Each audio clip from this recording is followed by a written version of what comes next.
Everybody talks about, healing from my past. Oh, I'm healing from my past relationship. Well, I'm healing. But how do you actively practice that in everyday life, and how do you make it part of your lifestyle, right? We're going to talk about that today. So, welcome to the Inner Alchemy podcast, where your shadows come out to play and things done in the dark comes to the light. I'm your host, Markia Robinson. Let's embark on this journey of self-exploration and self-healing together through the art of inner alchemy. Yo, what's up, alchemists? Welcome back to the Inner Alchemy podcast. I'm your host, Markia. Here on this show, we use our traumas and our trials, and we learn how to turn them into our power and our lights. Thanks for joining me today. If you are new to the show, go ahead and check out the social media pages at Inner Alchemy Podcast, where I put a lot of good information, a lot of good tips, a lot of good tools to help you on your trauma healing journey. Today, I want to talk about how to know when it's time to heal. Like, how do you know when that's something you actually have to start doing, like actually have to start investing time into? Because everybody talks about healing from my past. Oh, I'm healing from my past relationship. Well, I'm healing. But how do you actively practice that in everyday life, and how do you make it part of your lifestyle, right? We're going to talk about that today. So, I want to start by giving you some signs and giving you some signposts and some signals that it's time to start focusing on these things, right? These are going to be things that you can look out for now and in the future. I definitely use these as tools now to help me navigate life and help me know I need to heal some things. I got to work on this, or I'm getting a little burnt out or overwhelmed. It's time for me to self-regulate. I gained that mastery through my healing journey and through actively practicing my healing on a daily basis. And so if you don't know when to start focusing on those things and what changes to actually make, you're leaving it up to life to do that decision and make that decision for you. Like, a lot of us are forced into healing and forced into paying attention to our wounds and paying attention to our self-sabotaging behaviors and all these things, right? But it is a lot more smooth. It's a lot easier, I would say, in some cases, and it's a lot more intentional when you start doing it from a proactive space, and when you start taking it upon yourself to go, I'm going to prioritize this. This is important to me. I want to heal. I want to live a better life. I want to thrive. I want to feel good. I want to feel confident. Let's do this. So let's talk about how to know when it's time to heal. I would say the very first sign that you want to look out for is the breakdowns in your life. When you start getting beat up by life, or when it feels like life is just tearing you down, those moments are usually indications to me that some internal change is happening or needs to happen. Usually, if I resist that change, a lot of other things start happening: stress and overwhelm and burnout and some other things that we don't really like so much. So I try to use my external world, my external life, as a mirror to help me walk through my healing and walk through what I need to focus on, right? One of the things that I use as a mirror is the people and situations in my life that annoy or frustrate the crap out of me, right? When you are going through an experience and you're just so frustrated, what is actually happening is you are being physiologically and emotionally reminded of a time where you either were not considered or you weren't in a win-win situation, right? Like, you were shorted in some way, you were taken advantage of in some way, you were inconvenienced in some way, right? And so now the response to that is frustration. And so whenever you're in a situation like that, you get frustrated and you get annoyed. And if you pay attention to life, you'll actually see these things pop up and repeat over time. Like, you'll get the same issues in your relationships, or the same things that annoy you will happen over and over again. They just reoccur so that we can use them as a mirror to start doing some internal work, right? So that's number one. Use your external chaos and external negative experiences, if you want to call them that, as a gauge for what you want to focus on internally. The next thing I would say that you want to use as a signpost is suffering from severe anxiety and depression. And this is what I was talking about earlier when I say life kind of forces you into your healing, because when you are depressed and when you're anxious and when you're chronically that way, you feel horrible, first of all. But second of all, it leaves you alone to deal with your feelings, right? Like nobody else can feel or experience what you're experiencing in that moment. Nobody else can feel your depression. Nobody else can feel your anxiety. And so, especially if you are like me, you're like me, and you live alone and you don't really have a lot of social outlets to distract you from your feelings and from your emotions, right? That anxiety and depression is a sign or a signal that something needs to be looked at, something needs to be processed, something needs to be changed, something needs to be healed. So a lot of us will get afraid or even get, avoidant of that anxiety and that depression because we don't understand what it's actually trying to tell us. And so this is why I use it as a signpost for healing now, because I understand what it means. I understand what my body and what my mind is trying to tell me when anxiety and depression come up. So if you are experiencing those things, definitely create some space to dive deeper and to start healing and processing whatever is causing that anxiety and depression. Okay.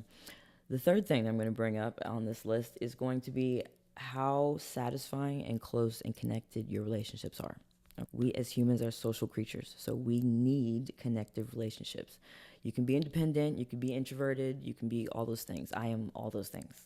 I'm a homebody, I'm introverted, pretty self-sufficient. So I still understand that relationships is a key part to my health and to my well-being and to my overall quality of life, right? Like the more connective, nourishing relationships you have, the happier you are, the more supported you feel, the more of a network you have to do things that you may not have been able to do before and be introduced to people that you may not have known before, because you have that web of connectivity between you and your friends and your family and your partner. So having a lack of that and not having good relationships in your life could mean that you have some relationship trauma to heal. For me, I had this at the beginning of my journey. I was like, okay, I need to heal this. I'm in a space right now where I have no friends. I have no family members that I am connected to. I don't have a partner. Like, I was completely alone. And it took me to get to that point to realize how important relationships are because of my childhood and the trauma I went through relationally. I just became very self-sufficient, very independent, almost hyper-independent, if you will. And that starved me of nourishing relationships. And I got to see and experience the effects of not having that in my life. And so that is why that is a sign to me that people need to heal. And if you are experiencing this in your life where you just feel like you don't have a lot of support and connection in the social realm of your life, start looking at your relational trauma, start looking at your past. The final thing that I'm going to include on this list, and this one's kind of a given, but I'm going to include it anyways: terrifying memories, nightmares, and flashbacks. Okay. And flashbacks doesn't always have to be mentally. It can be a physical or an emotional flashback as well.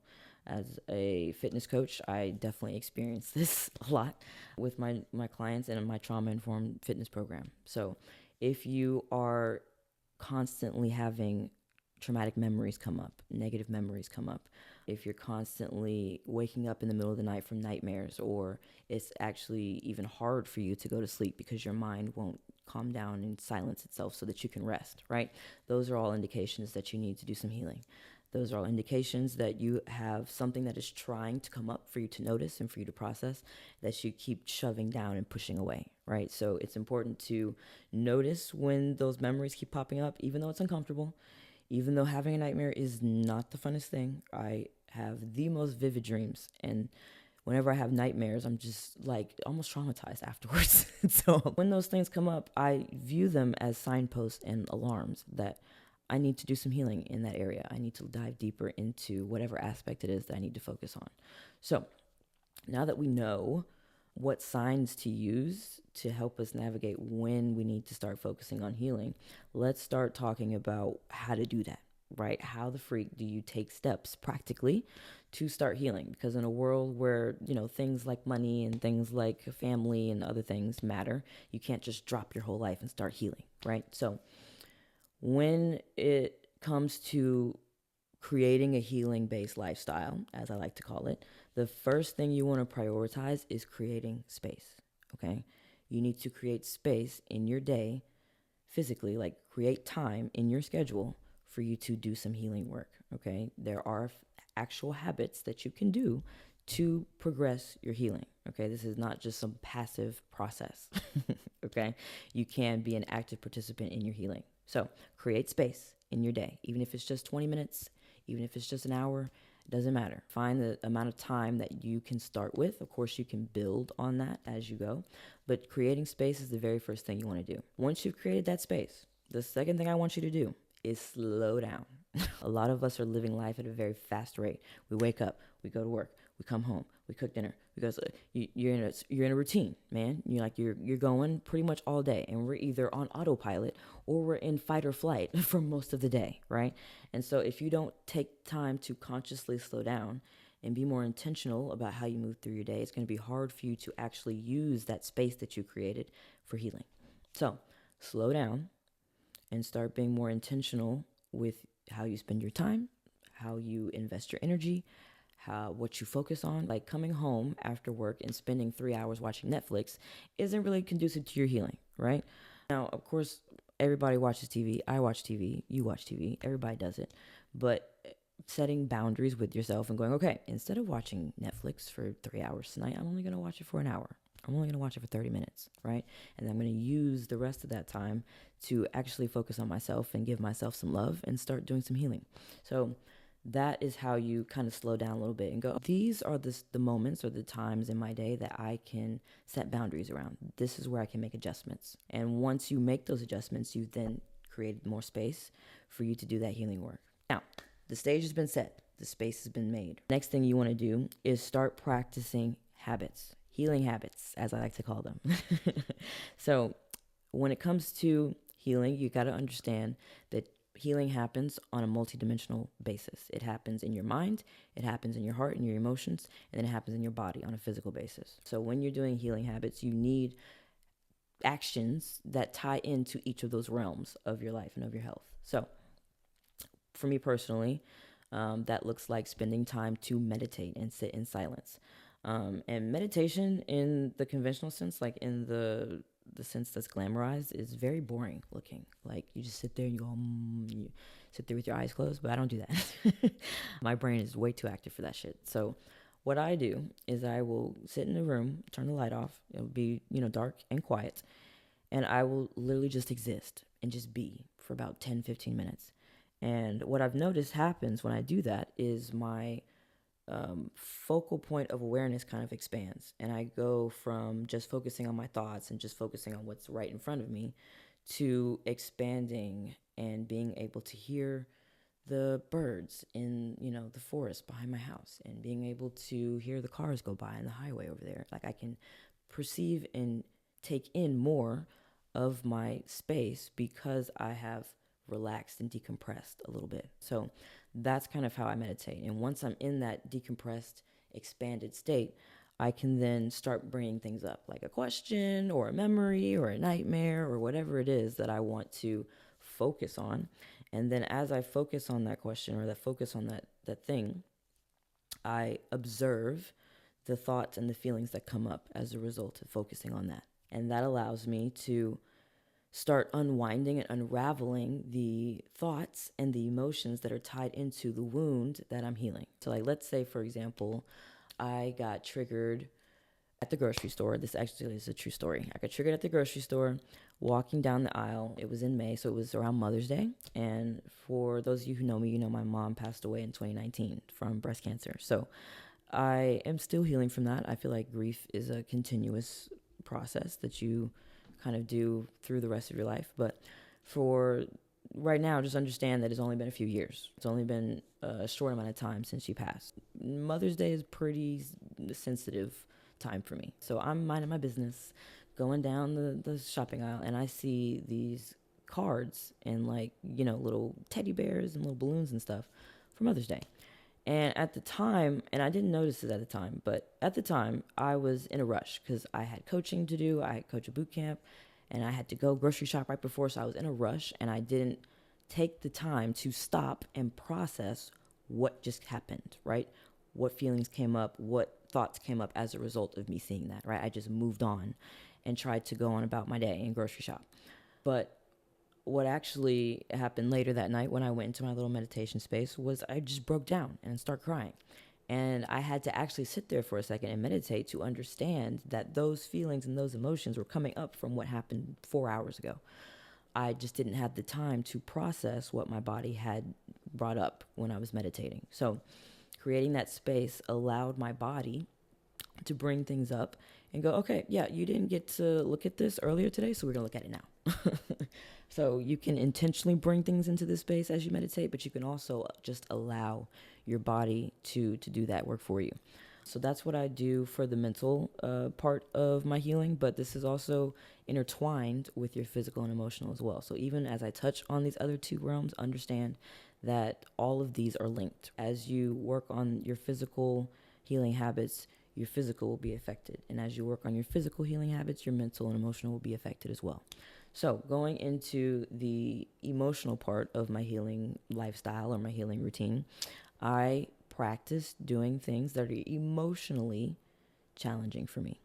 And doing that allows me to do a little bit of shadow work. So one of the best ways to do this is through exercise and through challenging your body, right? If you're strength training and you're bench pressing and you're pushing some real heavy weight, like you're doing let's say you're doing 2 times your body weight. This is just an example.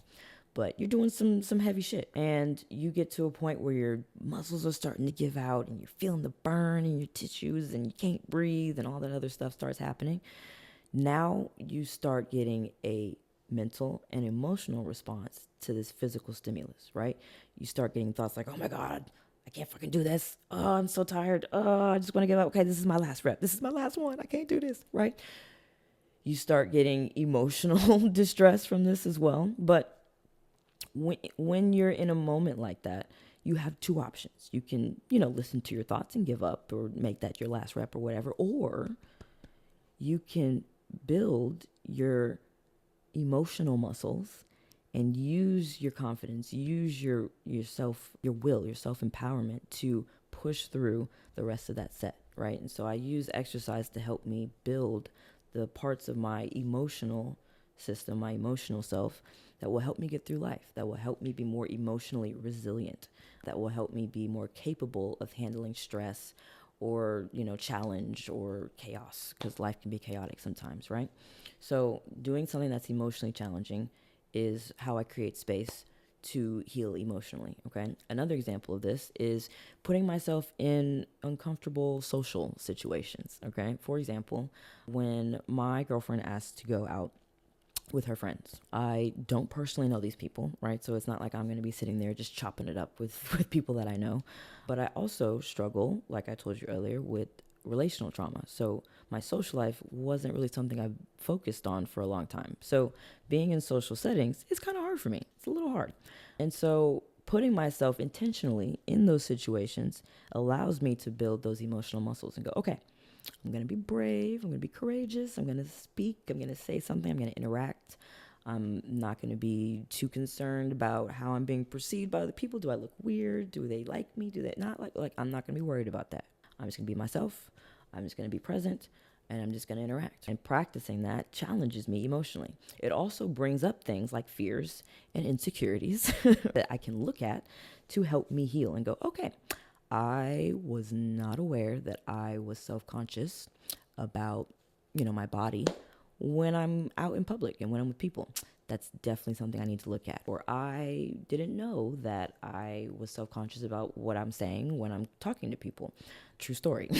So doing those uncomfortable things allows me to look at the fears and insecurities that are blocking me from healing and being more healthy in that area. Okay, so that's kind of what I do emotionally. On the physical level, if you are not doing something like working out, I would say doing somatic exercise is something that you can do to really tap into your body's trauma storage and start releasing some things and bringing some things up.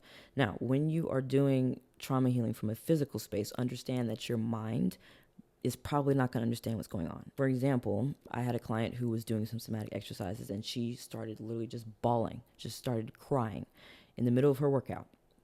And she had no idea why she started crying, right? She had in that moment no reason to cry. And so because we were doing hip exercises, we were actually doing some hip opening exercises to help her release some tension that she had in her hips because she couldn't really get a whole lot of good squat depth. She was struggling to increase her range of motion and some other things. So she thought she was trying to improve her performance in the gym. But what was actually happening was we were releasing some stress and some trauma from that area. And so her body released those emotions that had been stored in that area. It came up and she started crying. Now, her mind wasn't actively thinking about anything that made her sad, right? So mentally, she was like, what the freak is going on? What is happening? But when we talked, I explained to her, like, okay, when we are doing this bottom-up approach and when we are starting with the body, there are going to be moments where your mind has no idea what the freak is happening, okay? And that's because your mind is focused on the present moment, right? Your body is in the past right now because it's bringing up something that is stored from a previous experience that you didn't get to process. So in those moments, you got to really sit and be open-minded about what comes up for you, right? Whether it's anger or sadness or fear or anxiety, allow those things to come up and then regulate them. And then as you regulate them, what usually happens for me and what usually happens for my clients is thoughts and emotions will come up as a result of you trying to regulate that. And so you can start trying to dive into the mental and emotional aspects of that healing, of healing that wound as well. But for the most part, if you have something that comes up and you don't know why, right? Breathe through it, sit with it, try to observe it, right? And then do something to regulate it. Do something that's going to help you shift and alchemize that feeling and change it into something else, right? Going from anxious to more relaxed, going from angry to more calm, right? Going from sad to more happy, right? Those are the basic emotions, but you get the point. So that is kind of how I use habits in my day to start making progress in my healing on a physical, mental, and emotional level. Okay, so that is definitely number 3. Number 4, and the final thing on this list for practical steps for healing is going to be get a support system, a strong support system. Okay, in a perfect world, you would have a counselor or a therapist, you would have a doctor or physician, you would have some kind of coach, and you would have friends and family as your support system, okay? Now, when I say doctor or therapist, understand that the talking part of the therapy is just one part of this healing process. A lot of people like to focus on that and just think, oh, if I go get therapy, I'm good, I'm healed. No, like we just talked about, there's a physical, mental, and emotional part of this healing journey that has to happen. So the physical part of your healing is supported by your therapist and your physician. Your doctor is going to help make sure that you stay healthy and work through any physical illnesses that come up as you heal, because that does sometimes happen. Your health coach, your life coach, your trauma-informed coach is going to help you practically create space for these things in your life. So when it's time to start exercising, when it's time to start eating better foods, when it's time to start working on getting higher sleep quality, when it's time to start taking those actions in your day and being held accountable to those, that's what a coach is for. The mental and, I guess, mindset part of this is the coaching aspect. So you got the physical with the doctor and the therapist, the mental and the, I like to say, belief system realm, where your beliefs and stuff are being changed, is the coaching realm. And then your friends and your family is the emotional realm. Your relationships should nourish you emotionally as you make these changes, right? The people in your life should be supporting you. They should be pouring into you as you are working on healing. They will definitely let you know if they are not in support of these, right? For example, if you start setting boundaries in your life and you say, hey, I can't go out every weekend and get drunk like I used to. I'm going to start using the weekends to, heal and work on myself. You get some lashback, you get some criticism, you get some judgment from anybody. That's a sign that you need to take a step back and go, okay, I don't think you need to be in my space right now. Okay. I'm trying to nourish myself emotionally. That means I need to be around people that feel good, that make me feel good, that are lifting me up and affirming me and building me up, right? So make sure that you have those people in your support system. Even if you can't have all of them at the same time, it's okay. The world isn't perfect. Life isn't perfect. So try to get as much support as possible. Even if you can't get with a therapist, get with a coach. Even if you can't get with a coach, get with a therapist. Even if you can't get either of those, pour into your relationships and connect with people in your life. All right. I hope today's talk was helpful. I hope today's talk has helped you decide on how you're going to attack your healing, how you're going to create space for that, and how to know when you need to do that, right? How to know when to even start healing, because that's important. So that's it for today, alchemists. Thank you so much for joining me on today's episode of Inner Alchemy. If you found value in today's talk, feel free to reach out to me on Instagram at inneralchemy_podcast. You can also email me at theinneralchemypodcast@gmail.com. If you're looking for free resources and more information on my coaching services, check the description box below. Until next time, let your inner light shine the way in times of healing your inner darkness.